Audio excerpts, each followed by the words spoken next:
Assalamualaikum everyone, and I am Aladdin A. Gamil. My topic is the right to free movement in and out the country.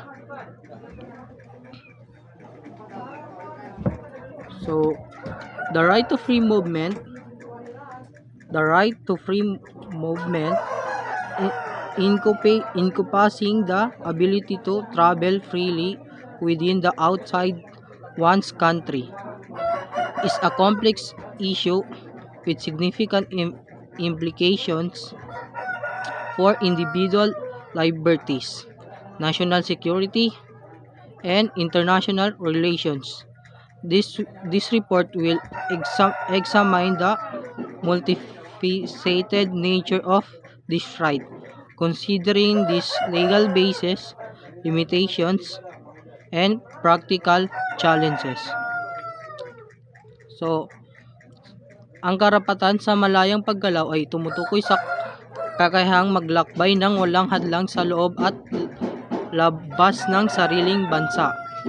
Ito ay isang komplikadong isyu na may mahalagang epekto sa mga individual na kalayaan, pambansang seguridad at ugnayang international. Tatalakayin ng ulat na ito ang iba't ibang aspeto ng karapatang ito, kabilang ang legal na batayan, mga limitasyon at mga praktikal na hamon. So, the Universal Declaration of Human Rights or UDHR implicitly supports the freedom of taasang sumuporta sa movement through its emphasis on freedom of movement within a country, Article 13.1, and the right to leave any country, including one's own.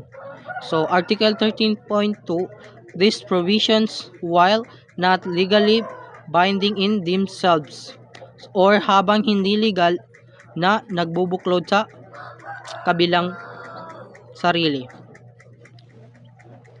So, limitations and exceptions, even where legally enshrined,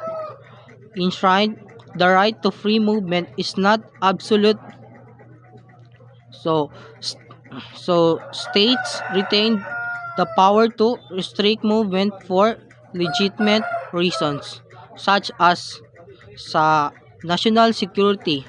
So preventing entry or exit of individuals deemed a threat to national security is commonly accepted limitation. So ang national security ay tumutukoy sa kaligtasan at kapakanan ng isang bansa mula sa mga panlabas at panloob na banta. So number 2 is public order. Public order, maintaining public order and preventing crime can justify restriction on movement. So, ang public order ay tumutukoy sa estado ng kapayapaan, kaayusan at seguridad sa isang lipunan. Ito ay isang mahalagang elemento ng isang maayos na lipunan kung saan ang mga tao ay maaaring mabuhay ng ligtas at maayos. Example nito is pag-iwas sa krimen. So, ang pagpapanatili ng kaayusan sa pamamagitan ng pagpigil sa krimen. So, number 3 is public health. So, preventing the spread of contagious diseases is a legitimate ground for restricting movement. So ang public health ay tumutukoy sa kalusugan ng isang populasyon o komunidad. Ito ay tungkol sa pagpapabuti at pagpapanatili ng kalusugan ng lahat, hindi lang mga individual. So number 1, example niya is pag-iwas sa sakit. So ang pagtiyak na ang mga tao ay malusog sa pamamagitan ng pag-iwas sa mga sakit, tulad ng pagbabakuna, pagpapalaganap ng nutrisyon at pagtataguyod ng malinis na kapaligiran. Number 4 is public morality. So, through less frequently invoked concerns about public morality can be used to justify limitations. So, ang public morality ay tumutukoy sa mga pamantayan ng pag-uugali na itinuturing na tama at katanggap-tanggap sa isang lipunan. Halimbawa nito is paggamit ng droga. Ang mga pananaw tungkol sa paggamit ng alkohol, tabako at illegal na droga. So number 5 is protection of the rights and freedoms of others.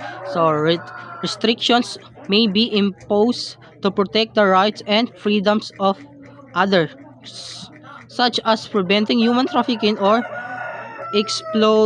exploitation.